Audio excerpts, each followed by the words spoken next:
la psaume 107.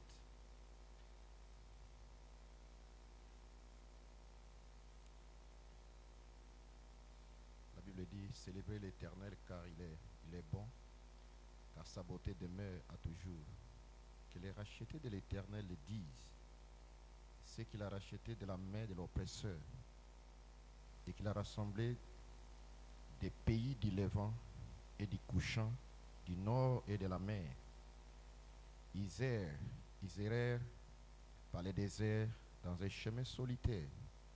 Ils ne trouvèrent pas la ville pour y habiter. Ils étaient affamés et altérés.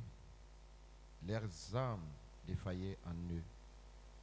Alors ils crièrent à l'Éternel dans leur détresse et il les délivra de leur angoisse. Il les conduisit dans un chemin droit pour aller dans une ville habitable. Qu'il célèbre l'Éternel pour sa bonté et pour ses merveilles envers les fils des hommes.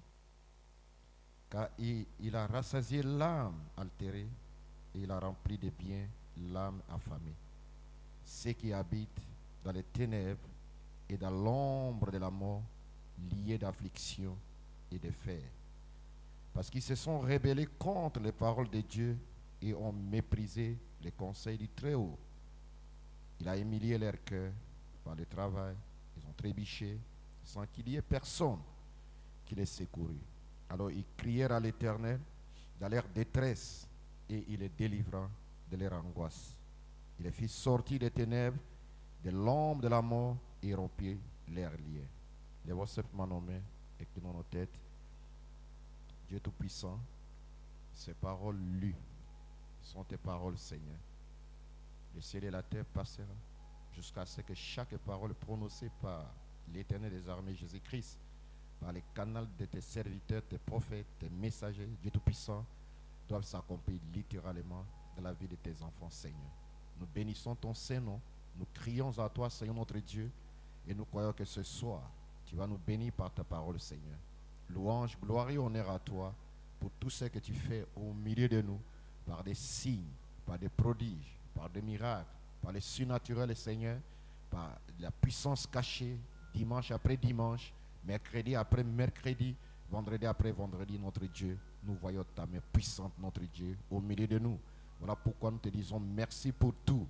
Louange, gloire et honneur à toi, dans le nom de Jésus-Christ. Dans deux vers pâtura, si doux et si riche, Dieu conduit ses très chers enfants. Là où coule l'eau qui ravive les fatigués, Dieu conduit ses très chers enfants. Certains par les eaux ou par des vagues, d'autres par le feu, mais tous par le sang. Certains par les peines, mais Dieu donne chant. Pendant la nuit et tout au long du jour. Merci Seigneur Jésus-Christ. Reçois la louange, la gloire et l'honneur dans le nom de Jésus-Christ. Encore une fois, nous te prions pour ta gloire. Amen. Béni soit son Seigneur ce soir. Amen. Nous allons murmurer ces chants et chanter ces chants. Directement, nous allons aller dans la parole de Dieu. Amen. Jésus est mon sauveur, je ne chancelle pas. Dans son amour et grâce, je ne chancelle pas. Juste comme un arbre planté près des eaux, je ne chancelle pas. Je ne chancelle pas. Je ne chancelle pas. Juste comme un arbre planté près des eaux. je ne chancelle pas. Je ne chancelle pas. Je ne chancelle pas, juste comme un arbre planté près des eaux. Je ne chancelle pas. Je ne chancelle pas. Je ne chancelle pas, juste comme un arbre planté près des eaux. Je ne chancelle pas. Amen. Gloire. Béni soit son Saint-Nom. Ce soir, nous allons écouter un puissant message de la part de Dieu. Une église séduite par le monde. Amen. Amen. Dans ce message, vous allez voir comment Frère Branham parle de Samson et de Dalila. Amen. Et comment il parle aussi de l'église qui a été séduite. Amen. Mais Dieu a promis de restaurer toutes choses. Gloire soit rendue à Dieu. Mais pas de l'église du Dieu vivant. Pas de cette colonne de l'église de Jésus-Christ. Amen. Un homme peut être séduit, mais pas l'époux du Seigneur Jésus-Christ à ce temps d'histoire. Parce que Dieu nous a envoyé un message glorieux qui nous garde vivants et qui nous protège. Peu importe ce que tu as pu faire, Dieu t'appelle ce soir. Amen. Et tu vas sentir sa présence. Et sa gloire va t'envahir et va envahir ton âme. Béni soit son Saint-Nom. Jésus-Christ demeure le même hier, aujourd'hui et pour toujours. Alors directement dans la parole de Dieu, une église séduite par le monde. Que Dieu vous bénisse richement.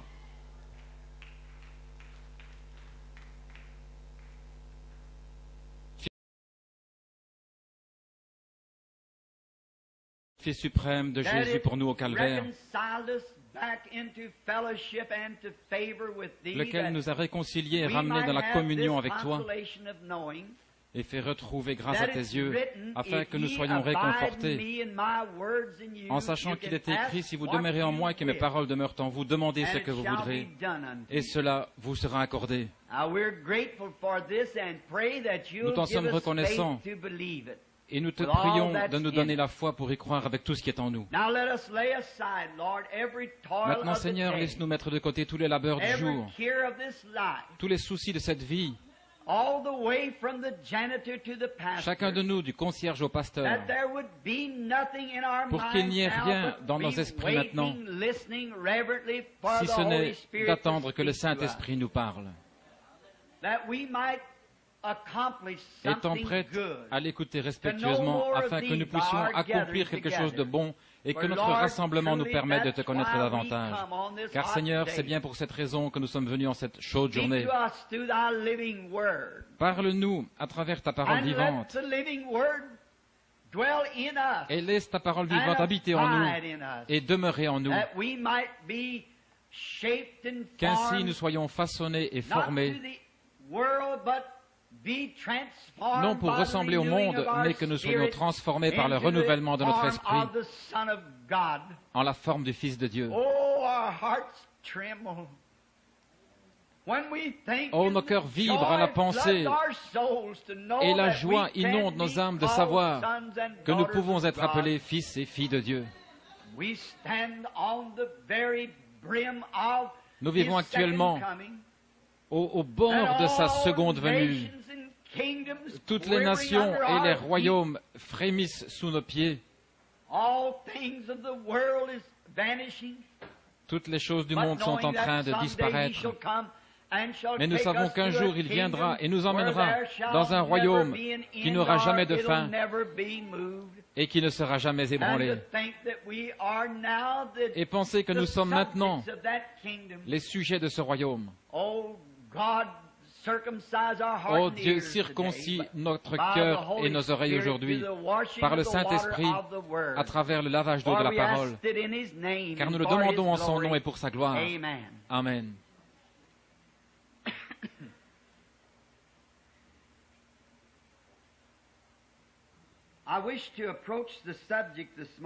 Je souhaiterais aborder le sujet ce matin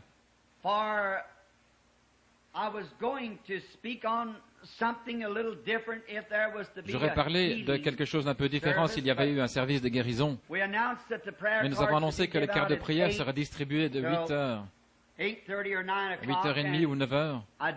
Et Billy est venu à la maison il y a quelques minutes. Il a dit qu'il n'y avait presque personne ici. Donc il n'a pas distribué de cartes de prière. Si je pensais prendre ce texte pour corriger l'Église, et j'aimerais parler du sujet une Église séduite par le monde. Je souhaiterais lire un passage maintenant dans le livre des Juges au chapitre 16, depuis le verset 10. Dalila dit à Samson, « Voici, tu t'es joué de moi, tu m'as dit des mensonges. Maintenant, je te prie, indique-moi avec quoi il faut te lier. » Il lui dit, « Si on me liait avec des cordes neuves, dont on ne se fut jamais servi, je deviendrai faible et je serai comme un autre homme. » Dalila prit des cordes neuves avec lesquelles elle le lia, et puis elle lui dit, « Les Philistins sont sur toi, Samson. »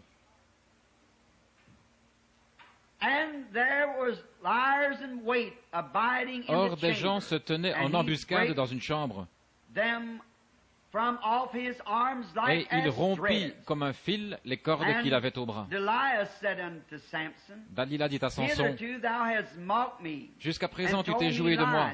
Tu m'as dit des mensonges. Déclare-moi avec quoi il faut te lier. » Et il lui dit, « Tu n'as qu'à tisser les 7 tresses de ma tête avec la chaîne du tissu. » Et elle le fixa par la cheville, puis elle lui dit, « Les Philistins sont sur toi, Samson. » Et il se réveilla de son sommeil, et il arracha la cheville du tissu et le tissu. Et elle lui dit, « Comment peux-tu dire je t'aime, puisque ton cœur n'est pas avec moi? Voilà 3 fois que tu t'es joué de moi, et tu ne m'as pas déclaré d'où vient ta grande force. »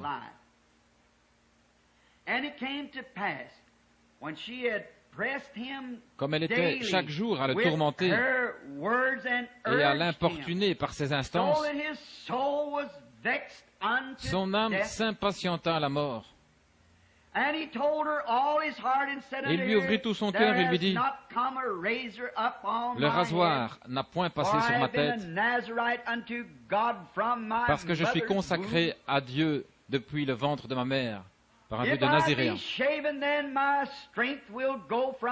j'étais rasé, ma force m'abandonnerait, je deviendrais faible et je serais comme tout autre homme. » Dalila, voyant qu'il lui avait ouvert tout son cœur, envoya appeler les princes des Philistins et leur fit dire, « Montez cette fois, car il m'a ouvert tout son cœur. » Et les princes des Philistins montèrent vers elle et apportèrent l'argent dans leurs mains. Et elle l'endormit sur ses genoux, et ayant appelé un homme, elle rasa les 7 tresses de la tête de Samson, et commença ainsi à le dompter. Il perdit sa force. Et elle dit, « Les Philistins sont sur toi, Samson. » Et il se réveilla de son sommeil, et il dit, « Je m'en tirerai comme les autres fois, et je me dégagerai. » Il ne savait pas que l'Éternel s'était retiré de lui. Et maintenant, je souhaiterais lire comme texte pour ce sujet quelque chose se trouvant dans le livre de l'Apocalypse au chapitre 2, du verset 21 au verset 23. And I gave her space to repent of her fornications, and she repented not. Je lui ai donné du temps afin qu'elle se repentît de ses fornications, et elle ne veut pas se repentir. Voici, je vais la jeter sur un lit et envoyer une grande tribulation à ceux qui commettent adultère avec elle, à moins qu'ils ne se repentent de leurs œuvres. Je ferai mourir de mort ses enfants, Et toutes les églises connaîtront que je suis celui qui sonde les reins et les cœurs. Et je vous rendrai à chacun selon vos œuvres. Puisse le Seigneur ajouter les bénédictions à la lecture de sa parole.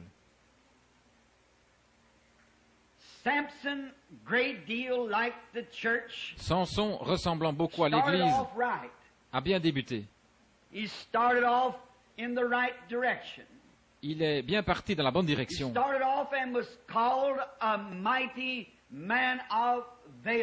Au départ, il fut appelé un vaillant héros. Il commença en servant le Seigneur, en gardant ses paroles et en accomplissant ses commandements. Et c'était un peu semblable à l'Église.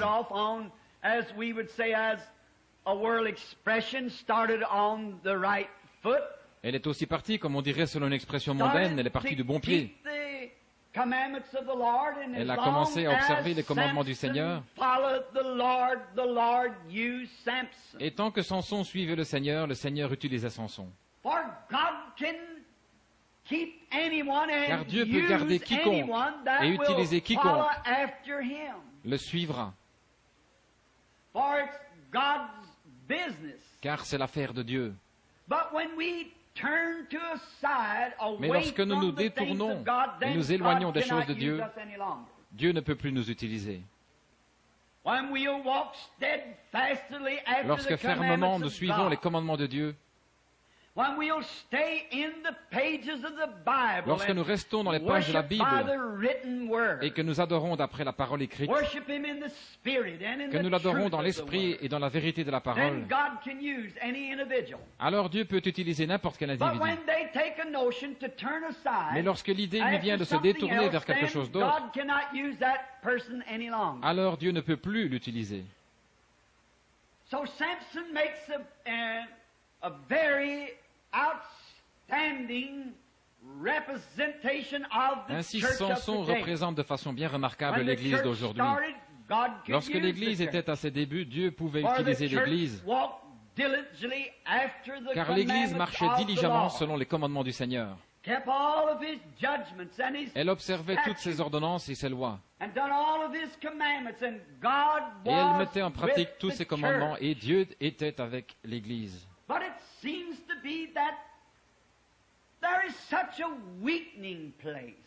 Mais il semble que l'Église se soit tellement affaiblie.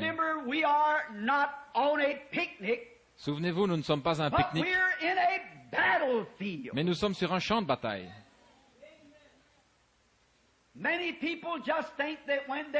Beaucoup de personnes pensent qu'une fois devenus chrétiens, ils ont fait tout ce qu'il fallait. Et qu'alors le problème est réglé pour toujours. Et que parce qu'ils sont chrétiens, tout ira comme sur des roulettes. Ne vous mettez jamais cela en tête. Car je suis devenu chrétien pour combattre. Pour combattre le bon combat de la foi. Je suis devenu chrétien pour aller au front. Nous sommes des soldats chrétiens. Et nous devons être formés et instruits. Et il nous faut connaître toutes les techniques de l'ennemi pour savoir comment nous fortifier et comment livrer le combat.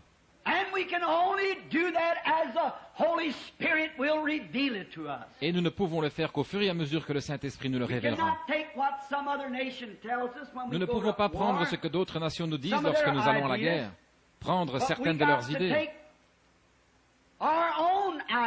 Mais nous devons prendre nos propres idées, la façon dont le Saint-Esprit nous dirigera et les idées que lui nous donnera, car il est le commandement-chef de l'armée des chrétiens.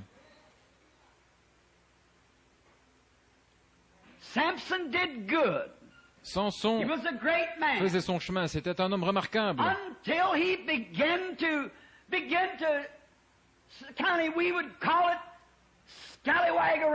Jusqu'à ce qu'il commence, on pourrait dire, à vadrouiller, courir comme un vaurien, jusqu'à ce qu'il commence à sortir de son territoire. Et l'Église courait bien. Elle allait bien jusqu'à ce qu'elle commence à sortir de son territoire.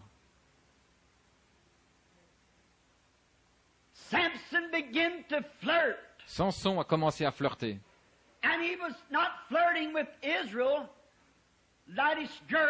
Et il ne flirtait pas avec des jeunes filles israélites, mais il a commencé à flirter avec des jeunes filles des Philistins. Et c'est un peu similaire à ce que l'Église a fait. Elle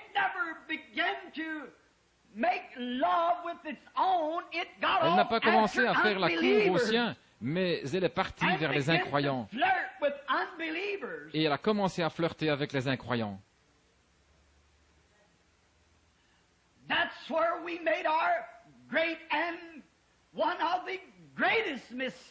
C'est là où nous avons commis l'une de nos plus grandes erreurs.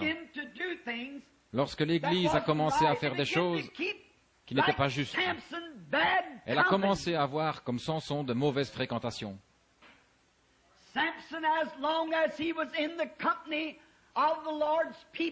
Samson, tant qu'il était en compagnie du peuple de Dieu, il s'en est bien sorti. Mais lorsqu'il s'est mis à flirter avec de mauvaises fréquentations, c'est là qu'il a eu des ennuis. Et il en est de même pour l'Église.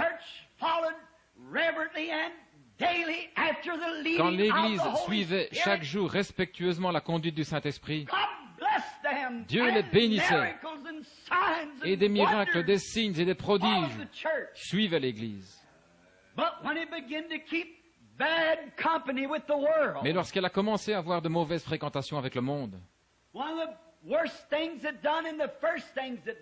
l'une des pires choses qu'elle ait jamais faites, et la première chose qu'elle a faite, c'est qu'elle s'est mise à s'organiser, brisant la communion avec les autres croyants. Parce qu'elle a découvert que les nations étaient organisées.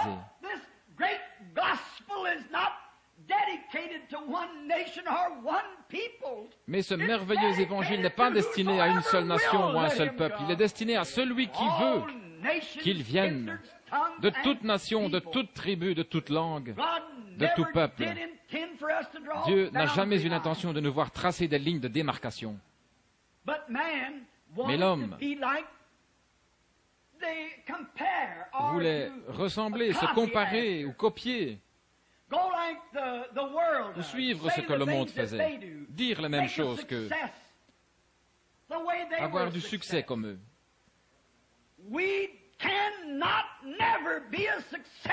Jamais nous n'aurons de succès à faire quoi que ce soit comme le monde. Nous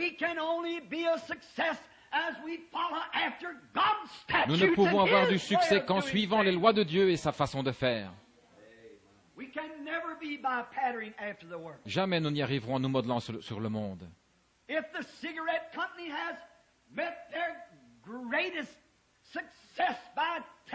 Si les grandes compagnies de cigarettes ont eu un succès fou à cause de la télévision, et que les groupes qui vendent de la bière et le whisky ont fait fureur par l'entremise de la télévision,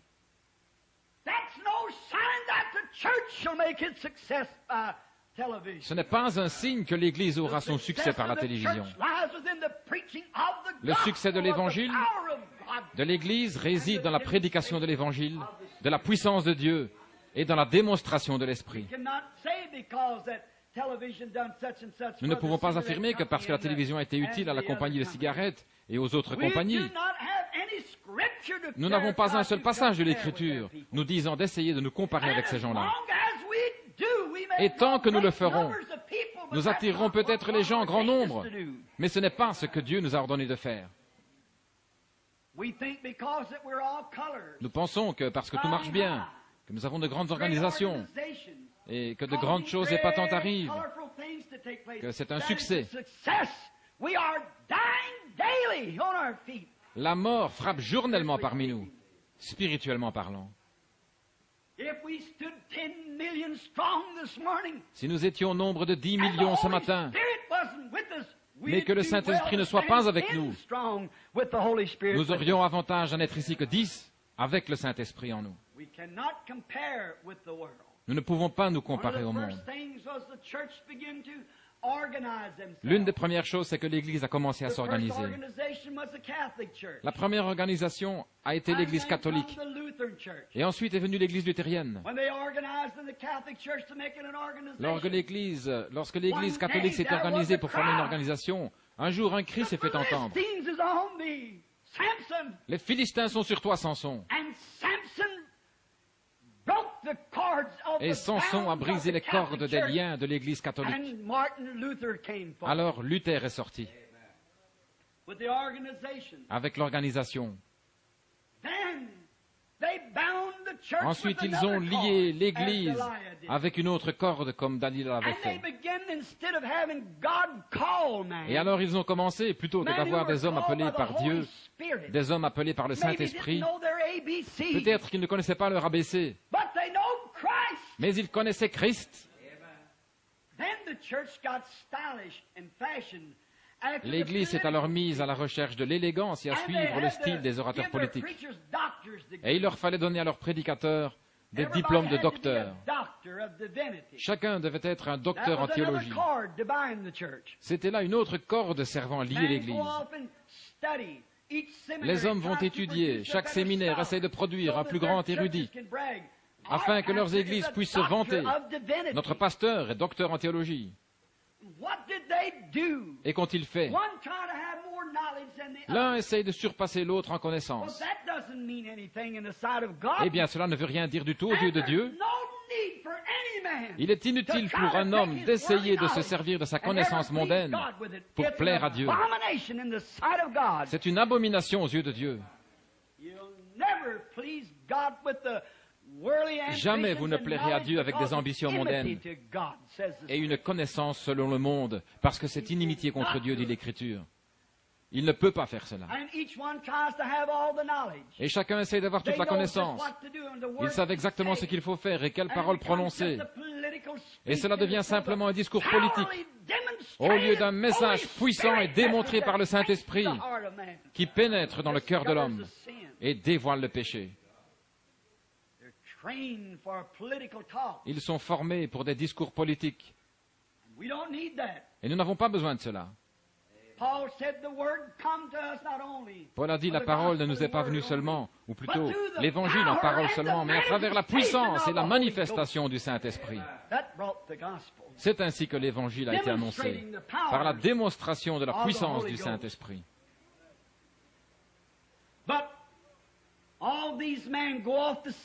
Mais tous ces hommes partent au séminaire et ils y reçoivent une grande instruction. Ils apprennent comment se tenir devant les gens, comment se présenter, comment s'habiller, comment agir.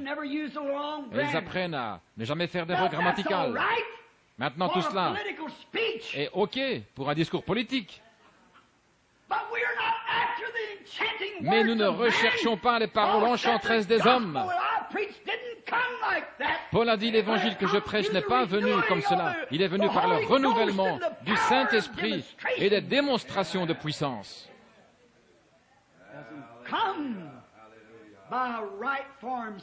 Ça ne vient pas par un discours bien énoncé, afin que votre sagesse, ou plutôt que votre confiance soit dans la sagesse des hommes. Mais cela est venu à travers la démonstration de la puissance du Christ ressuscité. C'est ça l'Évangile. Le connaître lui dans la puissance de sa résurrection. Chaque homme se croit un peu plus intelligent que l'autre. Chaque dénomination, les méthodistes diront, nous avons l'homme le plus intelligent. Les baptistes diront, et l'Église de Christ, ils diront tous, oh, nous sommes les plus brillants. Nous, nos gens, nous ne laissons pas n'importe quel homme ordinaire aller prêcher l'Évangile. Non, ils les choisissent minutieusement. Oh, Dieu ait pitié. Ils les trient sur le volet. Une fois endoctrinés par leur enseignement particulier, ils les placent alors dans l'Église. Dieu n'a pas du tout accès à lui. Pour me prêcher, je veux quelqu'un qui a été choisi minutieusement par le Saint-Esprit. Quelqu'un que Dieu ait suscité, qui n'ait pas été choisi par des hommes ou des dénominations. Ils en font une question de connaissance. Ils disent, oh, nous savons tout ça. Et certains d'entre eux ne connaissent pas la première lettre de l'alphabet du Saint-Esprit. Ils le renient.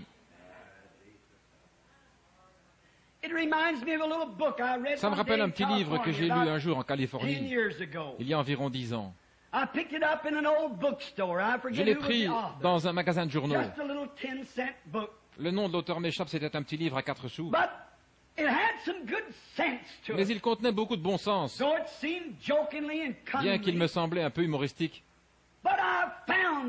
Mais j'ai trouvé quelque chose là-dedans qui me semblait venir de Dieu. Et l'une des petites histoires commençait ainsi.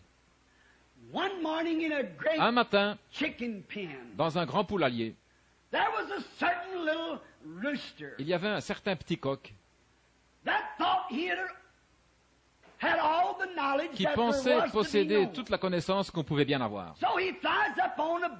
Le voilà donc qui s'envole sur une caisse et commence à taper avec son petit bec contre la caisse 4 ou 5 fois. Il renverse la tête un peu en arrière et commence à chanter comme vous n'avez jamais entendu un coq chanter. Il attire ainsi l'attention des autres et dit alors, « Mesdames et messieurs de ce poulailler, j'aimerais vous parler à tous ce matin d'un formidable programme éducatif que nous venons d'élaborer. Il m'a fallu beaucoup d'études et de connaissances, ajoute-t-il en ajustant ses petites lunettes sur son bec. Et j'en suis venu à la conclusion que nous, les poulets, nous pourrions améliorer notre condition par davantage de connaissances. Laissez-moi vous dire ceci.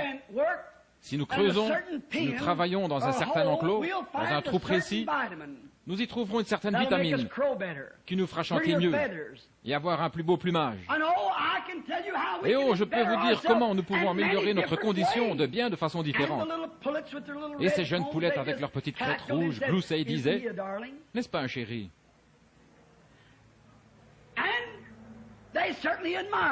En s'extasiant devant lui. Oh, c'est un coq si brillant.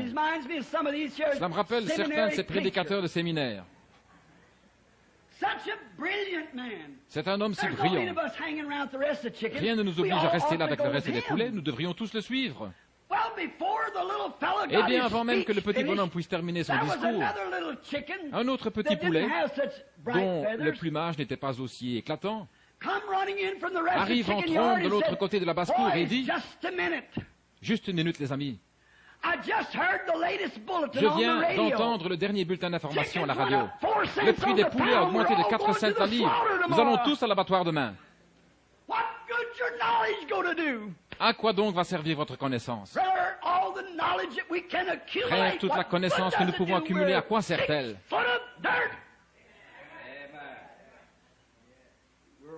Nous sommes à 1,80 m au-dessus de la terre. Chaque minute qui passe, nous mourrons tous de quelques centimètres. Notre connaissance ne signifie rien. Nous voulons le connaître, lui. Mais c'est ce qu'ils font. Il y a quelque temps, je faisais une remarque au sujet de ce petit canari qui pensait posséder toute la connaissance utile et nécessaire. Il en savait tellement long qu'il pouvait parler des êtres humains aux autres canaris. Il s'envole donc, se perche sur sa cage et commence à parler des êtres humains, exposant tout ce qu'il savait d'eux. Et tout à coup, un professeur de Purdue s'avance et commence à lui dire quelques paroles très raffinées, et le petit oiseau se met à sourciller, à tourner la tête. Oh, il avait des yeux, il pouvait voir le professeur. Il avait des oreilles, il pouvait l'entendre. Mais bien sûr, il ne savait pas de quoi il parlait. Pourquoi? Il a un cerveau de canari. Ce n'est qu'une tête de linotte. Voilà tout ce qu'il a. Il n'a pas un cerveau d'humain, il ne peut donc pas penser comme les êtres humains. Et un être humain ne peut pas non plus penser comme Dieu. Vous êtes humain. Et toute la connaissance du monde ne vaut pas plus qu'une cervelle de canari. Tout ce que vous faites, c'est vous faire du mal avec cela. Il vous faut la pensée de Christ. La raison pour laquelle les gens vont se joindre à des organisations et substituent une poignée de main à la nouvelle naissance, c'est qu'ils essayent de contourner la nouvelle naissance. Ils ne veulent pas la nouvelle naissance. Et ils savent que nous enseignons cela dans la Bible. Ils veulent donc y substituer quelque chose. Chez les pentecôtistes, ce n'est pas mieux. Ils essayent aussi de substituer quelque chose. Ils veulent que cela ait de la classe.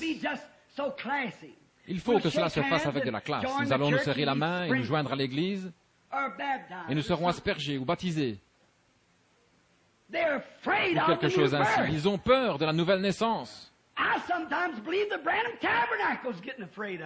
Et j'ai parfois l'impression que le Branham Tabernacle commence à en avoir peur. Maintenant, nous savons tous qu'une naissance, peu importe où elle a lieu, n'importe où, c'est un gâchis. Qu'un bébé naisse dans un tas de foin, sur un plancher dur, ou dans une chambre d'hôpital décorée en rose, c'est un gâchis de toute manière. La naissance d'un veau, n'importe quelle naissance, c'est un gâchis. Et la nouvelle naissance n'est rien de moins qu'un gâchis. Seulement les gens sont si empesés. Nous irons là-bas où ils serrent la main. Nous irons là où ils ne braillent pas, ne pleurent pas, ne tapent pas sur l'autel et ne crient pas. Vous voulez être trop humain. Ce dont nous avons besoin, c'est une naissance, cette mort qui produit la vie. Une semence, une pomme de terre, une semence de pomme de terre. Prenez cette pomme de terre et mettez-la dans le sol. Avant que vous puissiez avoir de nouvelles pommes de terre, cette vieille pomme de terre doit pourrir. Un grain de blé ne peut pas produire une nouvelle vie tant qu'il n'a pas pourri. Et un homme ou une femme ne peuvent jamais avoir de nouvelle naissance tant que leur intellectualisme et leur moi n'ont pas pourri, ne sont pas morts. Mourez à l'autel. Criez, devenez un gâchis jusqu'à ce que l'amidon sorte de votre col et que vous naissiez de nouveau par l'Esprit de Dieu. Peu m'importe si vous criez à tue-tête, parlez en langue, sautillez, faites des bonds comme un poulet auquel on a coupé la tête, vous êtes en train de produire une nouvelle vie. Mais nous y avons substitué quelque chose. Nous voulons la façon distinguée, classique. C'est vrai. L'autre jour, c'était vendredi, mon épouse et moi sommes allés au magasin. Je ne veux pas toujours revenir là-dessus.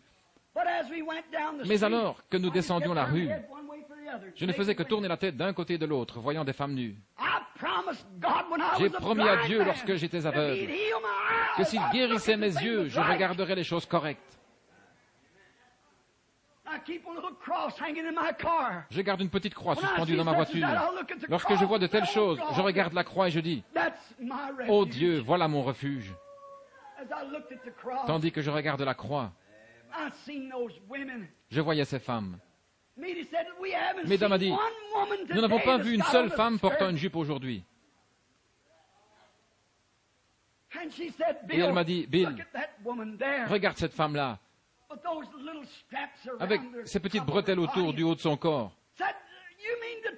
Tu ne vas pas me faire croire que cette femme ne sait pas que c'est mal. Si elle ne sait pas que c'est mal, alors elle a perdu l'esprit. » J'ai dit, juste une minute, chérie, c'est une Américaine. Elle fait ce que font les Américains. J'ai dit, je me trouvais en Finlande il n'y a pas longtemps, ma chérie. Et je constatais quelque chose là-bas. Je contestais auprès d'un homme qui m'a remis en place, le docteur Manninen. Et nous nous rendions à ces bains pour la santé, qu'on appelle le sauna. Ils vous font entrer, puis ils versent de l'eau chaude, de l'eau sur les pierres brûlantes, et cela vous fait transpirer. Ensuite, ils vous font sauter dans de l'eau glacée et en ressortir. On vous conduit ensuite dans une pièce où des infirmières, des femmes, frictionnent les hommes, et ceux-ci sont nus, et les renvoient ensuite dans la piscine. Je refusais d'y entrer. J'ai dit, Docteur Manninen, c'est mal. Il a dit, bon, d'accord, Révérend Branham, c'est mal. Mais alors, qu'en est-il de vos médecins américains qui déshabilleront une femme complètement et la feront étendre sur une table pour examiner chacun de ses organes sexuels?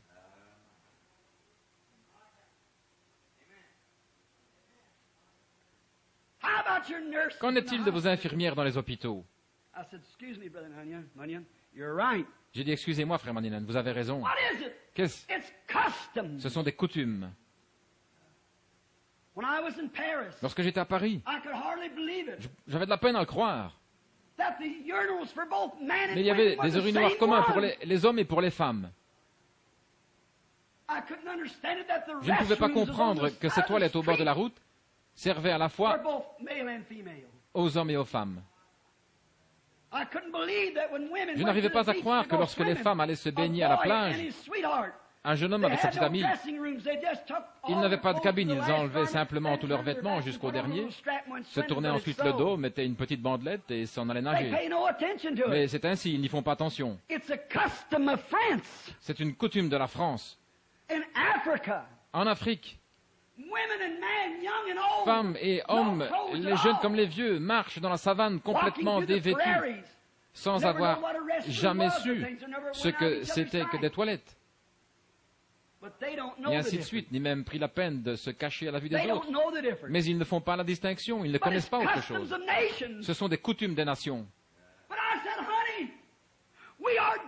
Mais j'ai dit, chérie, nous sommes différents. Nous sommes d'une autre nation. Nous sommes des pèlerins et des étrangers ici. Voilà pourquoi ces choses nous paraissent si fausses. Car la Bible dit que ceux qui professent de telles choses montrent qu'ils sont pèlerins et étrangers et qu'ils cherchent une cité qui est à venir. Tout homme ou toute femme, qu'ils habitent en Italie, en France, en Afrique ou ailleurs, une fois nés de nouveau du Saint-Esprit, ils ne feront pas ces choses. Ils ne porteront pas ces vêtements-là. Ils n'agiront pas ainsi, parce qu'ils sont d'une autre nation, dont le dirigeant et le constructeur est Dieu. Nous sommes du ciel. L'esprit qui est en vous motive votre vie. Si vous êtes Américain, vous ferez ce que font les Américains. Si vous êtes Français, vous ferez comme font les Français. Et vous critiquerez les autres. Mais si vous êtes de Dieu, vous agirez comme ils le font au ciel. Parce que votre esprit vient d'en haut. Et il vous contrôle. Une petite chose à laquelle vous pourriez regarder. Dans les Écritures, ceux qui cherchaient cette nouvelle cité agissaient différemment. Ils professaient qu'ils étaient pèlerins et étrangers. Ceux du côté de Caïn sont devenus des fugitifs et des renégats, tandis que les chrétiens étaient des pèlerins et des étrangers. Un fugitif n'a pas de chez soi. Un renégat est un affreux individu. Mais un pèlerin, c'est quelque chose de réel. Il vient d'un pays véritable, d'une autre nation, et il essaye de trouver son chemin pour rentrer chez lui, démontrant par sa vie qu'il est différent, qu'il vient d'un autre pays. Voilà pourquoi il agit ainsi. Mais pourtant, ces gens qui agissent ainsi, ces gens qui portent ces choses, laissez-moi vous raconter quelque chose. En Afrique du Sud, j'ai vu 30 000 païens, des indigènes complètement nus. J'ai vu des jeunes filles de 16, 18, 20 ans, des garçons nus comme des vers, se tenant là, avec de la boue sur les visages et tout bariolé, avec des os leur traversant le nez et des morceaux de bois suspendus à leurs oreilles, et avec des os humains se croisant, ou des os quelconques se croisant dans leurs cheveux, des dents d'animaux suspendues à leur corps, nus comme ils sont venus au monde, et ils ne le savaient pas. Mais lorsqu'ils ont reçu Christ, qu'elles sont tombées la face contre terre et ont reçu le Saint-Esprit, elles se sont levées, ont croisé leurs bras sur leur poitrine pour cacher leur honte, et se sont ensuite éloignées et ont trouvé des habits avec lesquels se vêtir. Pourquoi? Ils étaient devenus des pèlerins et des étrangers pour ce monde.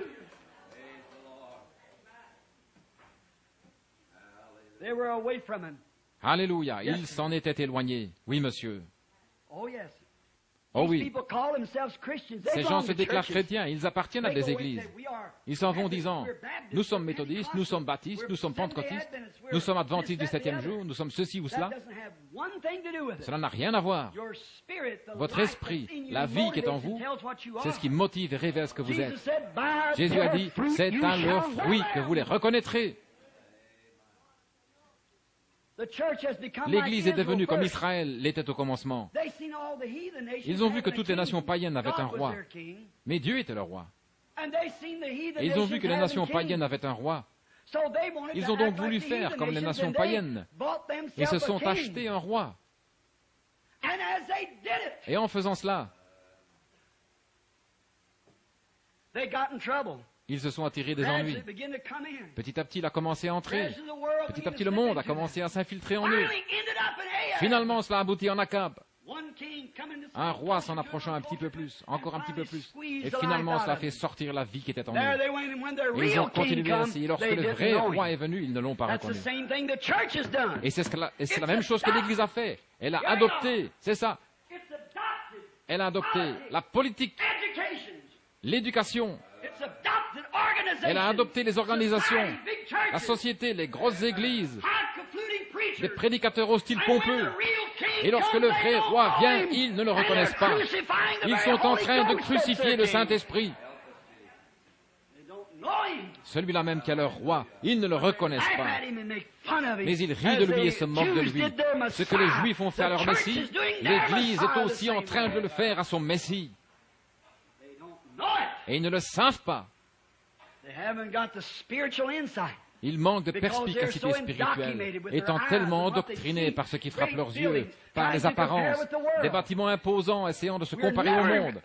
Il ne nous est pas du tout demandé de nous comparer au monde. Il nous est demandé de nous humilier. Et une personne équivaut à la majorité en Dieu. Et aujourd'hui dans le monde, parmi les évangélistes qui parlent de la guérison divine, il y a une telle rivalité, une telle concurrence. L'un dira, oh Dieu soit béni, j'ai eu tant de milliers, j'ai eu une plus grande réunion que vous. Qu'est-ce que cela peut faire?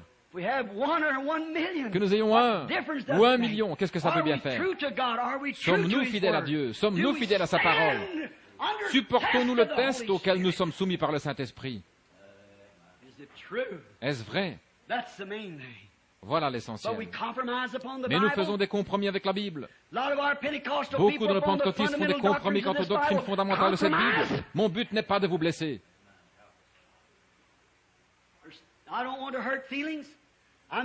Seulement, je suis dans ma propre église.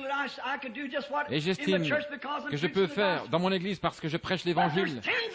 Mais il y a des dizaines de milliers de prédicateurs pentecôtistes qui savent qu'il n'existe pas dans la Bible une telle chose que le baptême au nom du Père, Fils et Saint-Esprit. Je lance un défi à l'archevêque ou à quiconque de me montrer où une seule personne a déjà été baptisée dans le nom du Père, Fils et Saint-Esprit. Mais ils font des compromis parce que leurs organisations en ont fait. Il n'y a pas une seule personne dans le Nouveau Testament et pendant les 300 ans qui ont suivi d'après l'histoire qui a été baptisée autrement que dans le nom de Jésus-Christ. Qu'est-ce? L'organisation. C'est ce qui a fait cela. Faisant des compromis. Et aujourd'hui, ils ont arrêté de témoigner dans les rues. Ils ont retiré le tambourin de l'Église. Ils ont enlevé toute la gloire de l'Église. Et ils ont de la prédication de séminaire, la prédication d'un petit coq très raffiné dans la société. Et leurs femmes qui portent des shorts et des robes dans lesquelles elles sont moulées.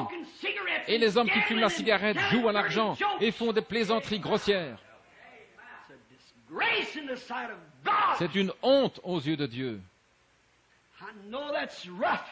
Je sais que c'est violent, mais il est temps que quelqu'un dise quelque chose.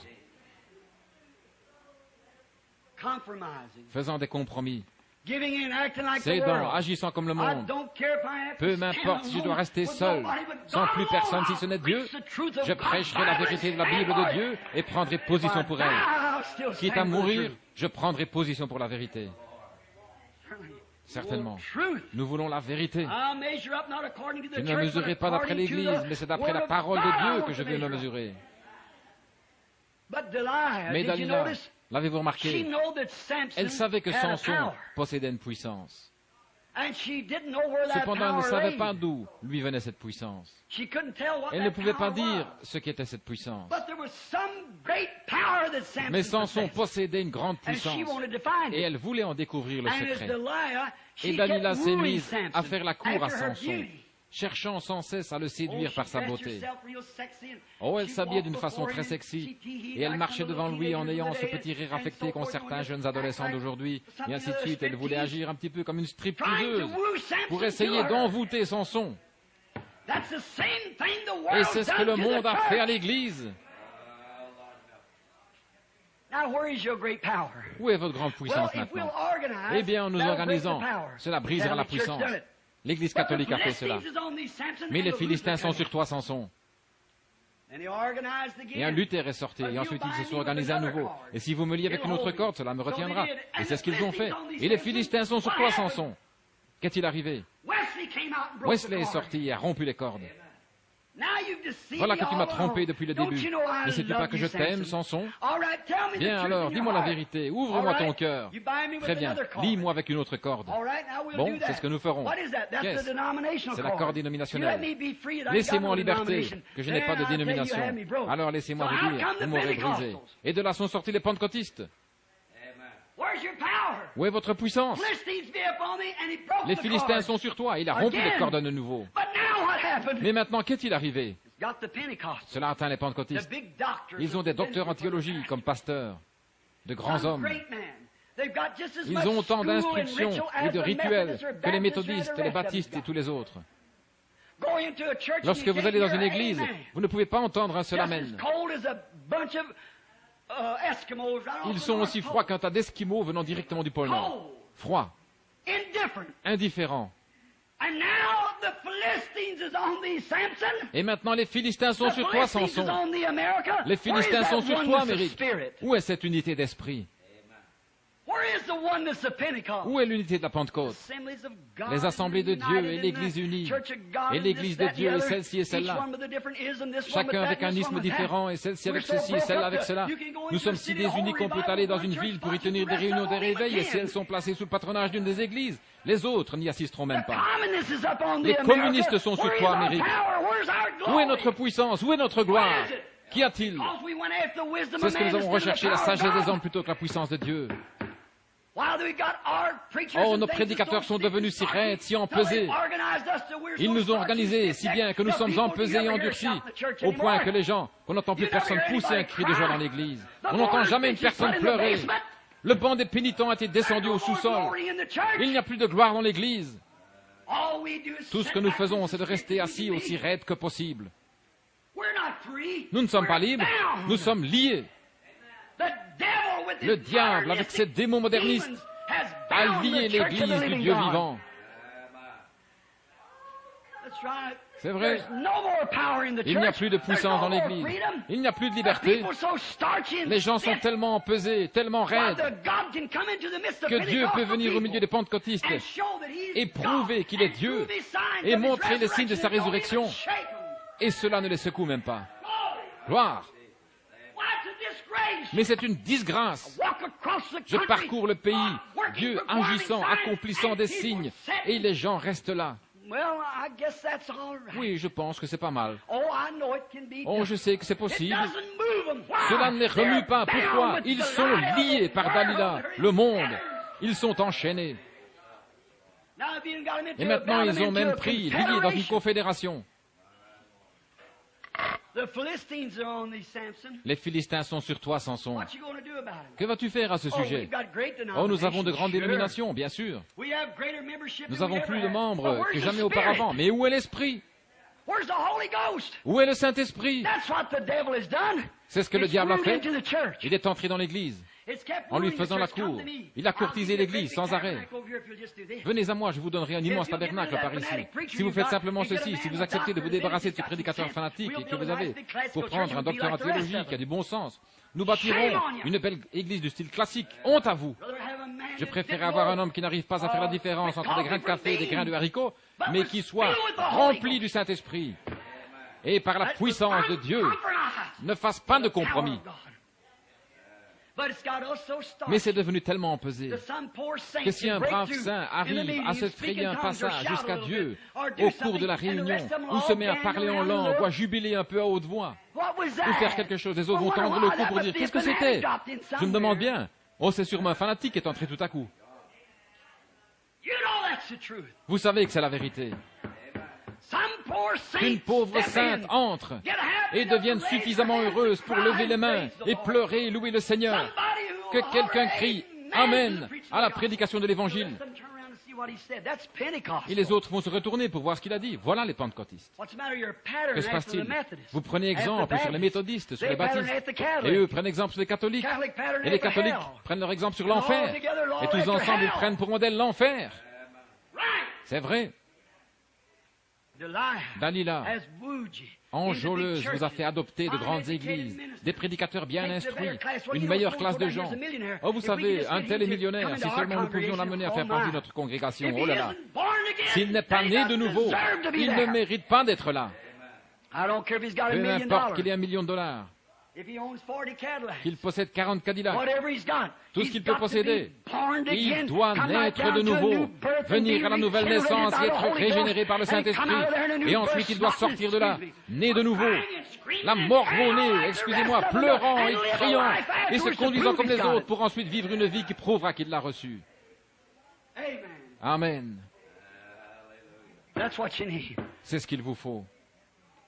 Samson, les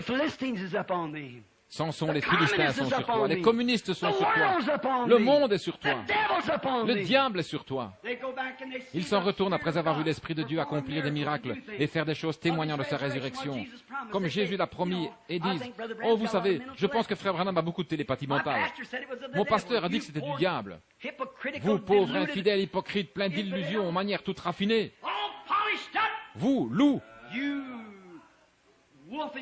en vêtements de brebis. » Jésus a dit, si vous m'aviez connu, vous auriez connu mon jour. Mais vous avez un groupe de Saül qui essaye de vous rendre comme le reste du monde. Nous voulons un groupe d'hommes de Dieu qui ne font pas de compromis avec la parole, mais qui prêchent la vérité et qui s'appuient entièrement sur le baptême du Saint-Esprit.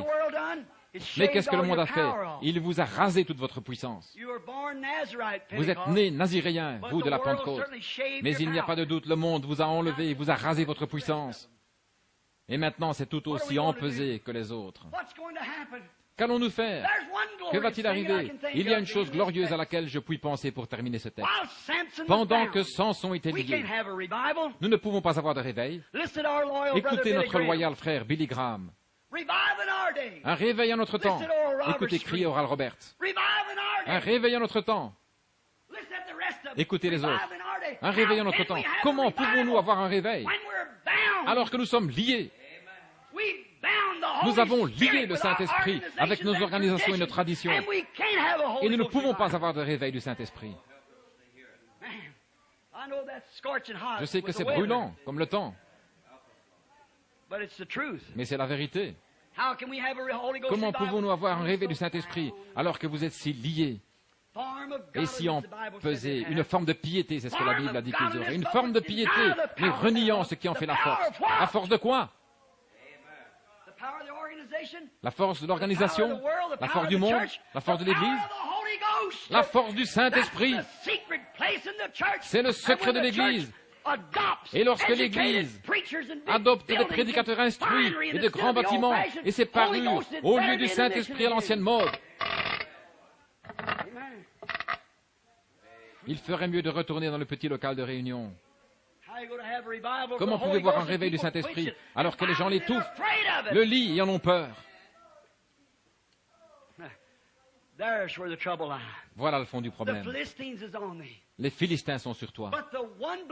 Mais la seule espérance bénie que nous possédons, c'est que pendant que Samson était en prison, quelle est la première chose qu'ils ont faite lorsqu'ils l'ont attrapé? Ils l'ont d'abord lié, ils ont enlevé sa puissance, ils ont trouvé son secret. Ils ont trouvé votre secret. Le monde a découvert votre secret. Maintenant, vous, femmes, vous coupez tous vos cheveux. Et c'est comme dans le monde.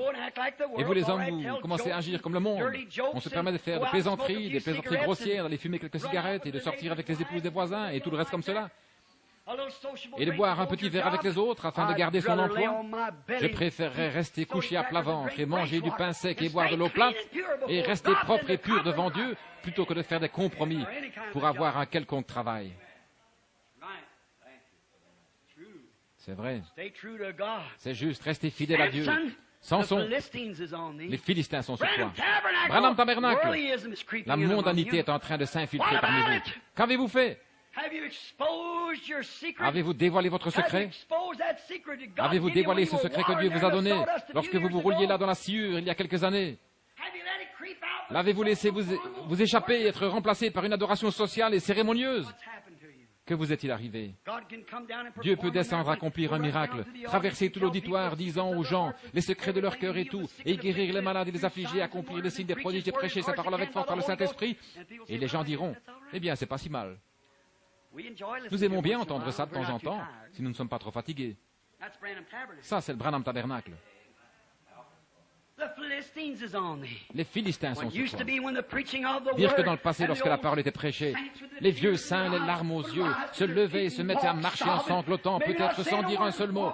Mais ils allaient, venaient simplement 2 ou 3 fois, puis ils se rasseyaient. Ils étaient tellement remplis du Saint-Esprit, la parole les nourrissait. L'homme ne vivra pas de pain seulement, mais de chaque parole qui sort de la bouche de Dieu. Les Philistins sont sur toi, Branham Tabernacle.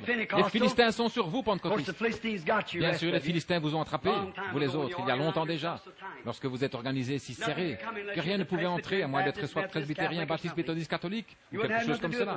Vous ne vouliez rien faire avec les autres. Ainsi, un réveil à notre temps. Comment pouvons-nous l'avoir alors que celui qui normalement donne le réveil est lié par le monde? Dieu n'entrera pas là où se trouve le monde, vous pouvez en être sûr. Si vous fréquentez le monde, alors c'est terminé. Lorsque vous laissez le monde s'infiltrer et que vous vous mettez à agir comme le monde, alors vous êtes fini. Mais lorsque vous couperez tous les liens, toutes les chaînes du monde, et que vous viendrez à Dieu, alors Dieu vous utilisera jusqu'à ce que vous vous remettiez à flirter. Mon seul espoir ce matin, pour terminer mon message, le voici. Pendant que Samson était lié, une nouvelle chevelure a poussé. Oh Dieu, envoie-nous une autre église, juste avant la fin des temps. Une église telle que la puissance du Saint-Esprit puisse la pénétrer dans la démonstration de l'Esprit et que Marc 16 puisse accompagner l'église. Acte 2, 4, Acte 2, 38, que tout cela accompagne constamment l'Église. Les signes et les prodiges accompagnaient les apôtres. De grands signes de sa résurrection les accompagnaient. Pendant que nous sommes en prison, assurément, Dieu est en train de faire pousser une chevelure quelque part, une moisson quelque part en vue de la dernière grande tuerie. Puissiez-vous être celui-là, ami chrétien, celui dont la force commence à augmenter. Je prie que ce message ce matin, là-bas dans le pays où il parviendra, j'espère que ce message contribuera à fournir à votre système la vitamine qui produira à nouveau dans votre vie la puissance spirituelle. Inclinons nos têtes et prions. Ô Seigneur Dieu, Créateur des cieux et de la terre, Auteur de la vie éternelle et donateur de tout don qui est bon et spirituel, prends ces paroles ce matin, place-les dans le cœur et arrose-les, Seigneur. Puissent les gens prier au sujet de ces choses, voyant que le monde a courtisé l'Église et qu'il a finalement découvert sa puissance, trouvé son endroit secret, trouvé où se trouvait son secret et l'a rasé d'elle. Il s'est emparé des gens qui autrefois criaient la victoire, qui une fois avaient la victoire, et il les a complètement rasés, dépouillés, si bien qu'ils restent à la maison le mercredi soir pour regarder un programme de télévision. Il a retiré la joie de leur cœur et leur a donné davantage d'amour pour le monde qu'ils n'en ont pour Dieu. Il leur a donné plus du monde, plus de désir pour les distractions mondaines qu'ils n'en ont pour la prédication de l'Évangile. S'il n'y a pas un grand orchestre et beaucoup d'amusement, d'excitation et de distraction, ils ne veulent plus du vieil Évangile qui amène des larmes de joie à l'âme, qui ramène la guérison divine, qui redonne les dons apostoliques à l'Église, qui fait intervenir le Christ ressuscité, le Messie de ce jour-ci. Mais ainsi qu'Israël avait été lié par ses rois, afin qu'ils ne puissent pas suivre le vrai roi. Et le vrai roi, lorsqu'il est venu, ils ne l'ont pas reconnu. Ainsi en est-il d'aujourd'hui au Seigneur. Le roi de gloire est apparu sous la forme du Saint-Esprit. Et Seigneur, ils ne le savent pas. Ils ne le reconnaissent pas. Ils sont organisés si serrés qu'ils ne comprennent rien.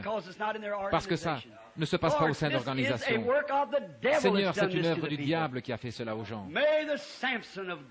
Puisse le Samson de Dieu, puisse ceux qui sont droits de cœur, ceux qui languissent et qui pleurent et qui intercèdent et qui s'accrochent, puissent-ils tenir bon, Seigneur, jusqu'à ce que cette nouvelle moisson ait poussé, jusqu'à ce que réapparaisse la joie en Sion et qu'apparaisse un groupe capable de reconnaître, de comprendre, de voir le Messie et les puissances cachées au monde, qui ne sont pas à même de comprendre maintenant. Accorde-leur, Seigneur, de voir ceci, car nous le demandons au nom de Jésus. Amen.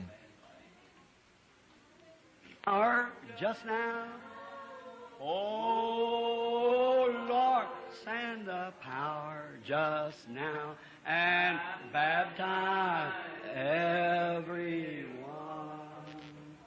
They were in the upper chamber. They were all with one accord. When the Holy Ghost descended, that was promised by our Lord. Oh, Lord, send your power just now. Oh, Lord, send your power just now. Oh, Lord, send the power just now and baptize everyone.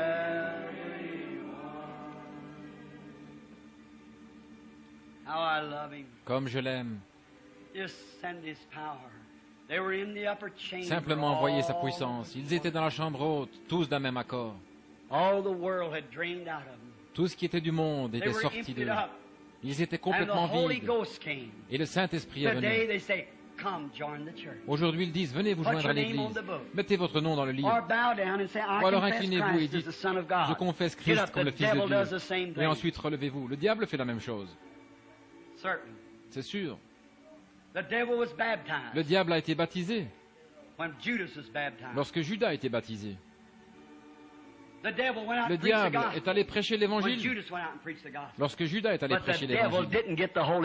Mais le diable n'a pas reçu le Saint-Esprit. C'est cela. Voilà où se trouve la puissance cachée. Cette résurrection.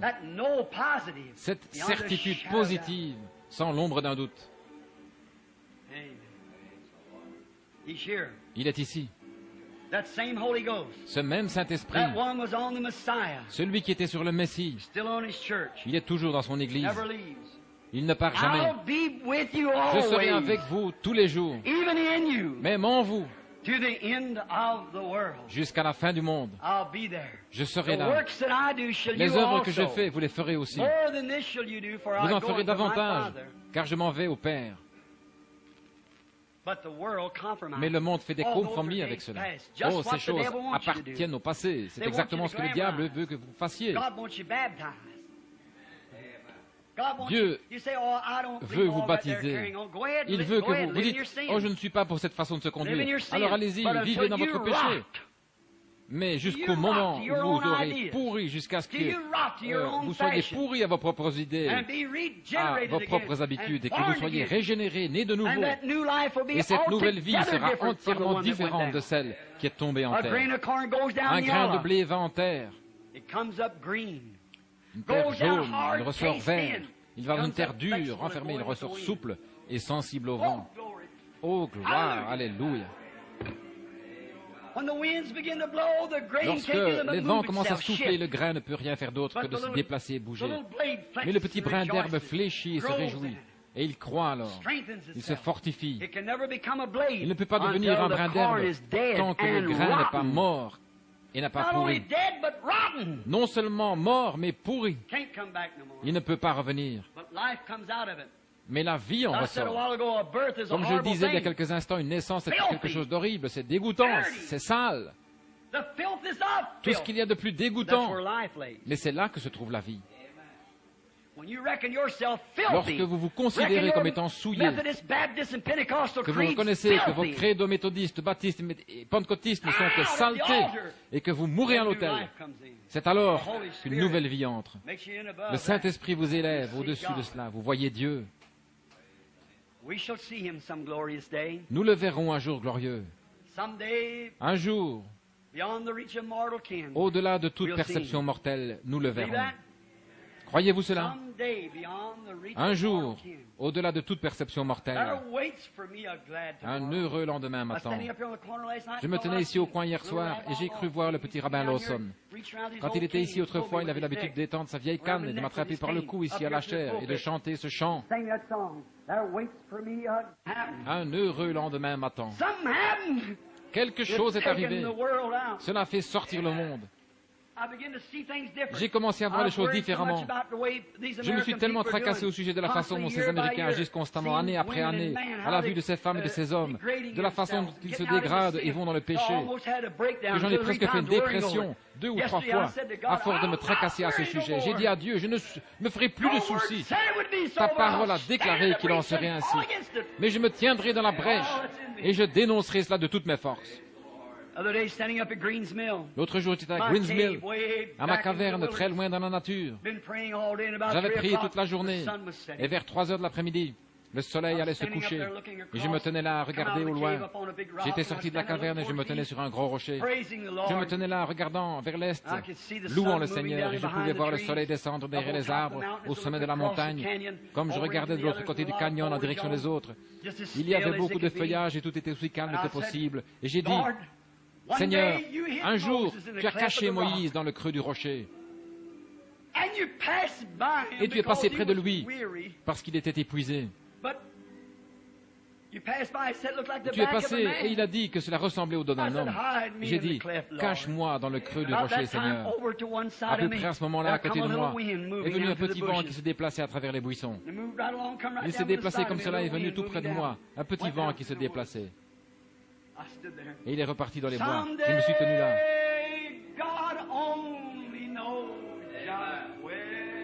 Un jour, Dieu seul sait où et quand.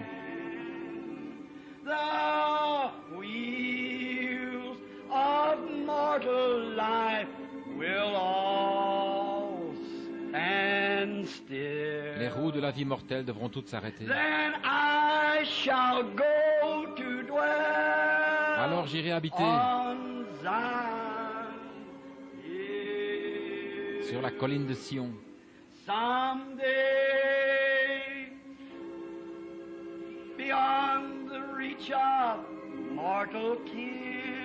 Un jour, au-delà de toute perception mortelle. Un jour, Dieu seul sait où et quand. Qu'est-ce qui va arriver? Toutes ces petites roues qui tournent vont s'arrêter.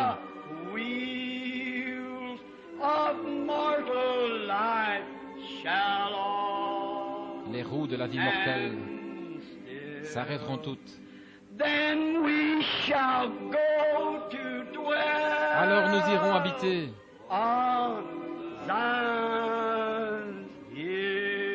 sur la colline de Sion. Descends, doux chariot, pour venir me transporter à la maison.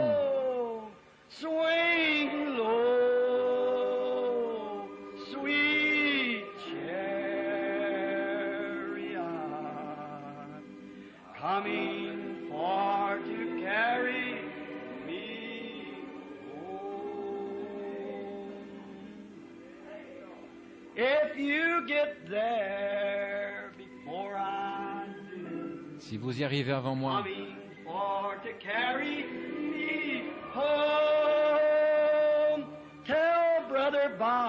dites à frère Bosworth et à tous mes amis aussi, pour venir simplement me transporter à la maison. Maintenant, descends. Un jour, il va descendre pour me prendre. Chaque arbre sera en feu. Les anges de Dieu et le char de feu pour me transporter à la maison.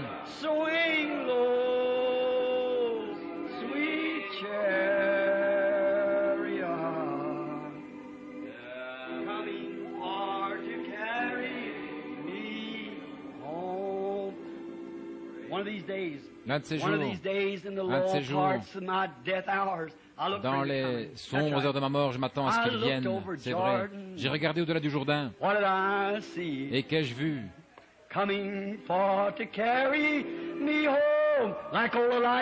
Venant pour me transporter à la maison, comme le vieil Élie qui regardait au-delà du Jourdain. Un groupe d'anges éclatants qui venaient me chercher. Ils venaient pour me transporter à la maison. Descends, descends bien bas. Doux chariot. Coming for to carry me home.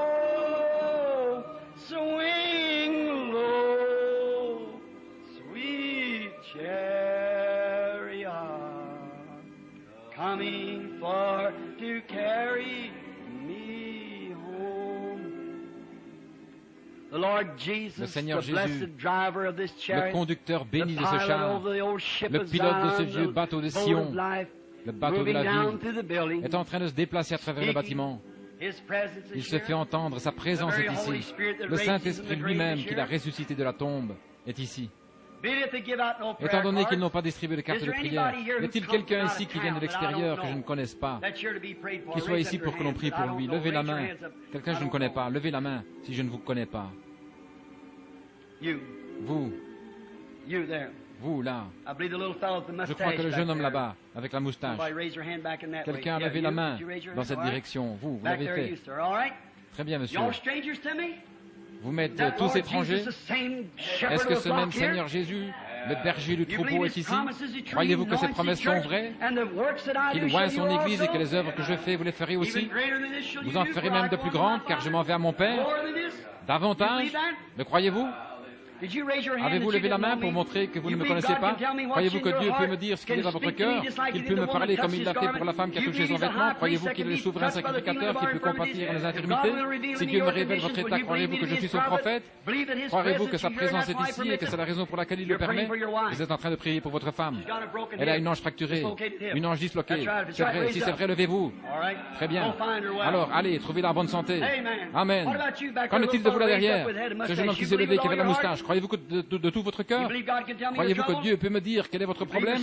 Croyez-vous que votre fils guérira? Vous le croyez? Vous avez un garçon. Il est atteint de paralysie cérébrale. C'est vrai. Vous êtes du Kentucky. Si c'est juste, levez la main. Je ne vous connais pas, n'est-ce pas? Levez la main comme ceci pour montrer que nous ne connaissons pas. C'est vrai. Faisant confiance à Dieu. Croyez-vous? Comme vous le croyez. Retrouvez votre garçon comme vous le croyez. Simplement, mettez-vous sur votre cœur. Qui ici avait levé la main pour montrer que? Était-ce vous? Très bien, monsieur. Croyez-vous que je suis le prophète de Dieu? Vous croyez de tout votre cœur? Vous n'avez pas besoin de vous lever. Restez simplement comme ça. Très bien, monsieur. Votre problème, c'est que vous êtes atteint de diabète. Et vous avez un au pied à cause de cela. Oui, vous venez de l'Ohio. C'est juste. Vous appelez monsieur Miller. Rentrez chez vous et allez bien. Croyez de tout votre cœur.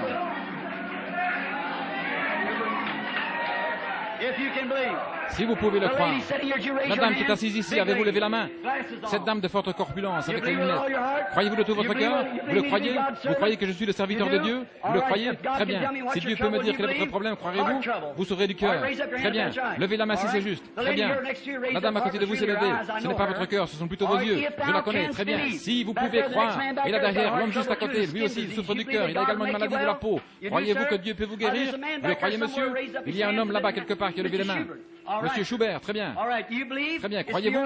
C'est pour vos yeux aussi, n'est-ce pas? Vous priez pour votre mère qui est assise là, si c'est juste, levez la main. Nous sommes étrangers, n'est-ce pas juste? Faites signe de la main.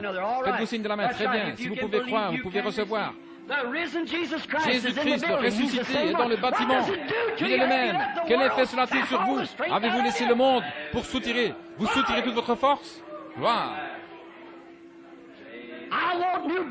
Je veux une nouvelle naissance, je veux une nouvelle vie, peu importe de quelle façon cela vient, si je dois être un holy roller ou quoi que ce soit. Peu importe de quelle façon cela vient. Je veux le vrai Saint-Esprit. Celui qui est sur moi en ce moment, je veux le garder. Je préférerais l'avoir plutôt que toutes les choses du monde. Amen. Croyez-vous? Croyez-vous qu'il est ici? Alors imposez-vous les mains les uns aux autres.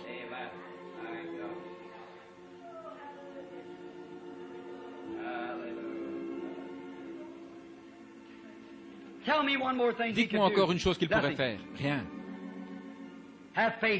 Ayez foi maintenant. Croyez que c'est terminé. Seigneur Dieu, Créateur des cieux et de la terre, Auteur de la vie éternelle et donateur de tous les dons qui sont bons.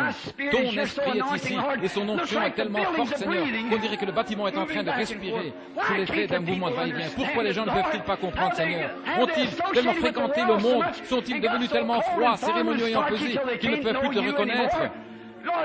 Seigneur Dieu, cette puissance frappe chacun et que chaque personne malade soit guérie, chaque pécheur sauvé, et que Dieu en reçoive la gloire. Par Jésus-Christ, le Fils de Dieu, je le demande. Amen. Le croyez-vous? Levez les mains. Acceptez-vous votre guérison? Que Dieu vous guérisse. Maintenant, allez, trouvez-le exactement comme vous l'avez cru, ce sera ainsi. Je vois des visions qui apparaissent sur d'autres. C'est vrai. Je dois revenir ce soir. Si vous ne croyez pas maintenant, vous ne croirez jamais. C'est vrai. Jésus l'a fait une seule fois. Et ils ont dit, nous savons que lorsque le Messie viendra, il nous dira ceci.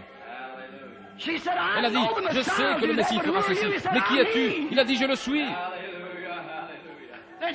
Elle a ensuite couru à la ville. Elle a dit, venez voir un homme qui savait ce que j'étais et ce que j'ai fait. N'est-il pas le Messie? Il a dit, ces choses réapparaîtront dans les derniers jours. L'Église prêchera la vérité. Elle se tiendra sur la parole. Elle mettra en pratique tous les commandements de Dieu. Elle ne s'associera pas avec le monde.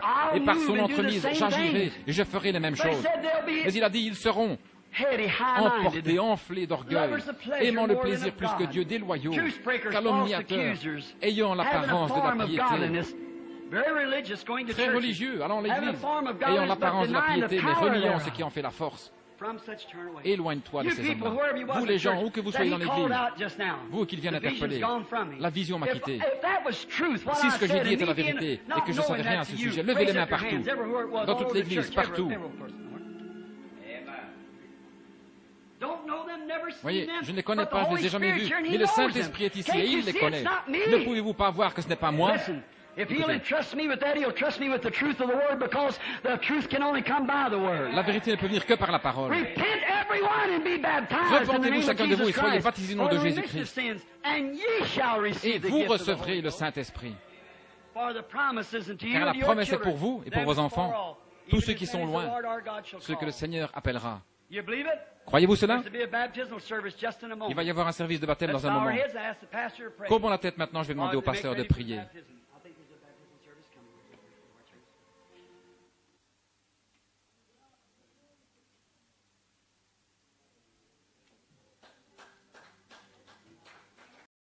Pour faire tout ce qu'il pouvait faire. Mais Dieu lui-même est en train de restaurer cette grande puissance dans son église, dans son épouse. Et cette épouse va défier n'importe quel esprit sur la face de la terre. Lève simplement ta main. Entre simplement en esprit et commence maintenant à parler au Seigneur Jésus-Christ. Le Dieu surnaturel. Le Dieu vivant. Le même hier, aujourd'hui et pour toujours. Dieu, c'est Samson qui est en train aujourd'hui de crier à Dieu pour que cette présence, cette puissance cachée puisse se déverser, puisse se manifester dans ta vie ce soir. Élève simplement ta voix vers ton Créateur, sachant qu'il est le même hier, aujourd'hui et pour toujours. Les mêmes dieux, la même puissance, la même gloire. Ce glorieux message du temps de la fin, c'est la vie de Christ lui-même qui se met dans la vie des êtres humains, comme cela a été à Adam, comme cela a été dans la vie des apôtres, comme cela a été dans la vie de Malachie 4. Et c'est ce qui doit être dans ta vie. Quelque part, la mondanité a commencé à entrer dans la vie de Samson. Quelque part, la mondanité entre dans l'église. Et cela doit sortir de ta vie. Et que la puissance créatrice puisse agir puissamment dans ta vie.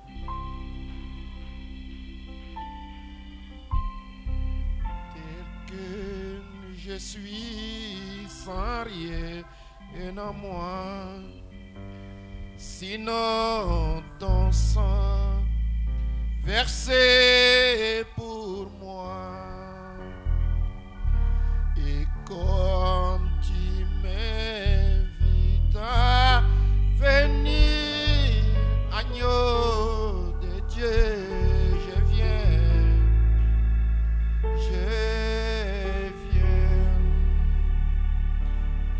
tel que je suis, sans rien en moi, sinon ton sang versé pour moi.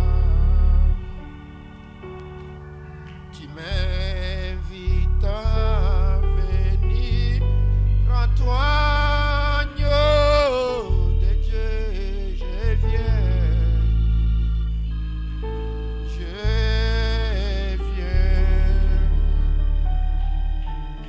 tel que je suis, je n'entends pas que j'ôte de mon âme une seule tâche. Ton sang laver chaque tâche, à toi, agneau de Dieu, je viens,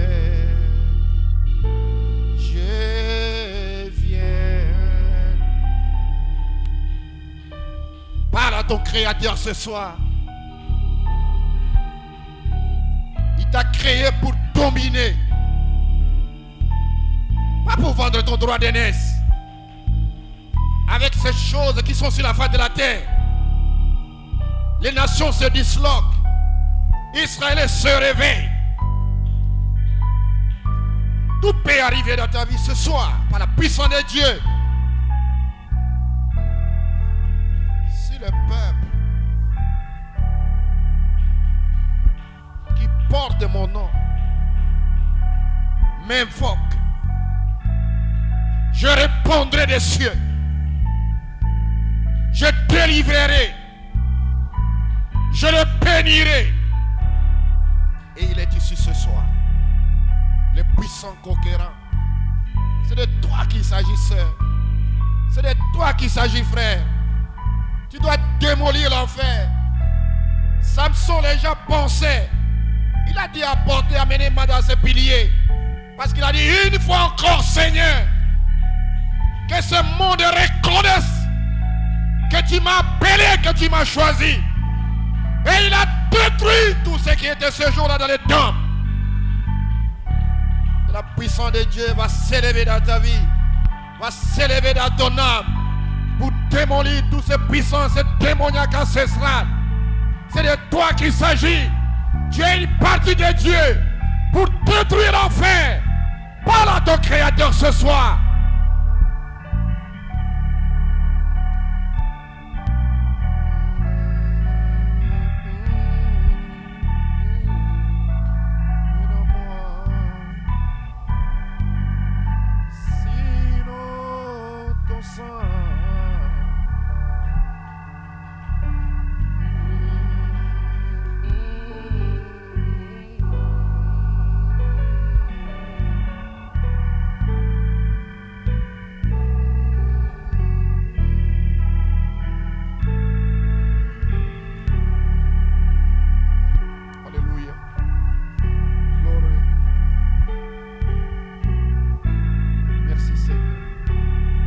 Alléluia.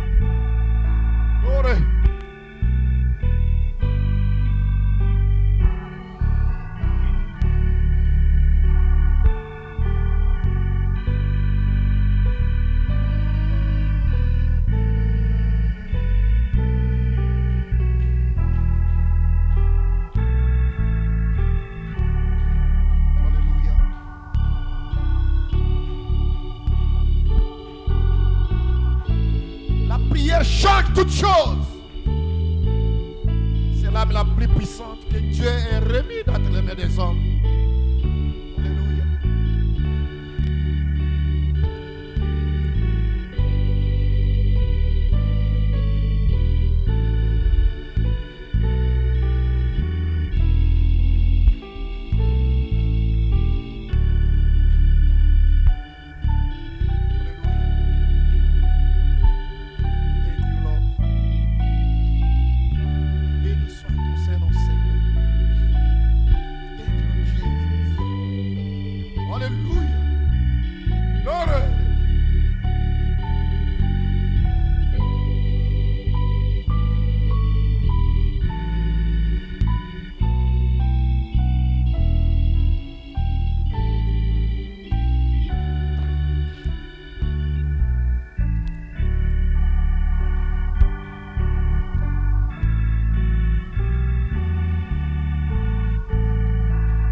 Alléluia.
Sur la terre, représenter la piété, représenter la puissance.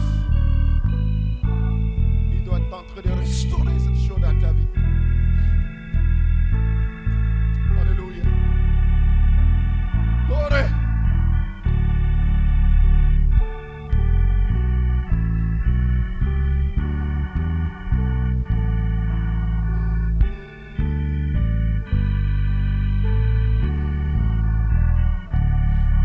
Simplement ta main dans sa présence ce soir. Lève simplement ta main dans sa présence. Tu n'as pas mis tes pieds ici ce soir par hasard dans cette maison de Dieu. Le Saint-Esprit t'a conduit depuis chez toi pour venir jusque dans cet endroit ce soir. Pour recevoir ta portion éternelle. Pour recevoir ta portion éternelle. Dieu, ce Samson, cette épouse de Jésus-Christ. Tu es ici pour un but. Il t'a conduit ici pour un but ce soir. Pour que cette grande dynamique, la puissance de Dieu, il s'agit puissamment dans ta vie. Mourir avec ce monde. Mourir avec toutes choses. Démontrer Dieu dans ta vie, peu importe les erreurs, peu importe ce qui est arrivé dans ta vie, il y a une promesse pour toi. Il y a une promesse pour ta vie. La puissance surnaturelle va agir dans ta vie. Il n'y a pas même pas quelque chose qui peut se bloquer dans ta vie. Il n'y a même pas quelque chose qui peut t'arrêter. Alléluia. Béni soit ton Seigneur, Seigneur. Puissance de la résurrection. Les grands Jéhovah, les mêmes hier, aujourd'hui, pour toujours. Le Dieu de Samson, le Et Dieu délivre. C'est Dieu qui répond par le feu. C'est Dieu qui guérit, qui délivre. Laisse-moi te recommander, Seigneur. Fais que l'auteur d'entre tes mains. Les puissances démoniaques, les puissances sataniques, les puissances de la sorcellerie n'ont aucun pouvoir, n'ont aucune puissance, n'ont aucune autorité sur un fils. Peu importe les erreurs commises, pardonne Seigneur, et t'as ta main de puissance, d'autorité, de gloire pour restaurer tout dans sa vie. Restaurer tout, Seigneur. Lorsque les médecins disent qu'ils ne peuvent pas, c'est là que tu rentres en scène. Pour montrer au monde que tu es vivant. Pour montrer au monde que tu es réel, Seigneur. Seigneur, étends ta puissance, Seigneur. Là où il est, Père, que la colonne de feu, cet être surnaturel, puisse aller, Père, et travailler, restaurer toutes choses pour la gloire de ton royaume, Père. S'il y a quelqu'un malade ici, Seigneur, et partout dans le monde, étends ta main pour guérir, Seigneur, pour délivrer, pour restaurer, pour guérir, Seigneur. S'il y a quelqu'un quelque part qui a besoin de toi, étends ta main, Seigneur, pour que tu puisses descendre, Père, pour que le monde sache que tu es Dieu vivant, Seigneur. Nous sommes tes représentants sur la terre. Nous représentons ton royaume sur la terre. Ouais, Seigneur, chaque croyant, chaque vie, chaque fils et fille de Dieu, que ta gloire nous couvre, Seigneur. Que ta main de puissance, Seigneur, puisse être dans nos vies, Père. Bénis cette église, Seigneur, notre Dieu. Que ta main puissante, Seigneur, puisse être dans cet endroit, Père. Quiconque foulera ses pieds pour venir jusqu'ici, Seigneur, donne-lui le désir de son cœur. Que toute puissance démoniaque qui viendra pour attaquer cette église de nos yeux, Père, qui soit détruit un à un par l'autorité de la parole de Dieu. Qui reconnaissent qu'il y a un Dieu sur la terre. Qui reconnaissent qu'il y a un Dieu vivant sur la terre. Puissance démoniaque, puissance de la franc-maçon. Nous démolissons toutes ces puissances dans le nom de Jésus-Christ. Et quiconque foulera ses pieds est malade et a un problème et a une situation difficile dans sa vie, Seigneur, et il mettra ses pieds ici, qu'il retourne dans sa maison, délivré, guéri, racheté par la puissance de Dieu. Tu demeures le même Dieu, tu demeures le même Seigneur. C'est lui qui est mort pour nous au calvaire et qui a dit que tout est accompli. Seigneur, couvre, Seigneur, chacun de l'ombre de ta main, Père. Va avec tes enfants, Seigneur, pour ta gloire et pour ton honneur. Dans le nom de Jésus-Christ, nous te prions pour ta gloire. Amen. Amen. Que Dieu vous bénisse puissamment. Nous allons nous retrouver dimanche ici par sa grâce. Demeurer dans un esprit de prière. Amen. Il n'y a rien qui peut t'arrêter. Vous êtes ces Samson-là. D'une manière ou d'une autre, tu avais vendu ton droit d'aînesse. Mais Samson avait dit, Père, Amen, que ce monde reconnaisse que tu m'avais créé, que je suis ton fils. Et toutes ces puissances démoniaques ont été démolies. Encore une fois, Seigneur. Encore une fois, Jésus. Il est capable de tout. Dans cette saison d'adoption que nous vivons, il n'y a pas assez de démons en enfer qui peut te lier captif. Au contraire, c'est par toi que Dieu démolira toutes les puissances démoniaques. Par ton canal, le monde saura qu'il y a un Dieu vivant sur la terre. Et tu es son représentant sur la terre. À ce temps de la fin, dans ce temps d'adoption. Que Dieu vous bénisse richement. Pendant que nous murmurons ces chants dans un esprit de méditation. Rocher d'âge fondu pour moi, laisse-moi me cacher en toi. Laissez l'eau avec le sang. On se retrouvera dimanche par sa grâce divine.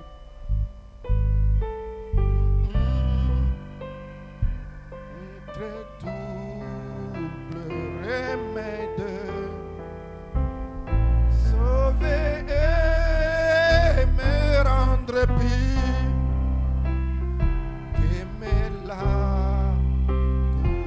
Jamais que mon zèle ne s'était point, c'est la nôtre, pas mon péché, c'est toi seul qui dois sauver dans ma mer. Je m'attache à ta croix.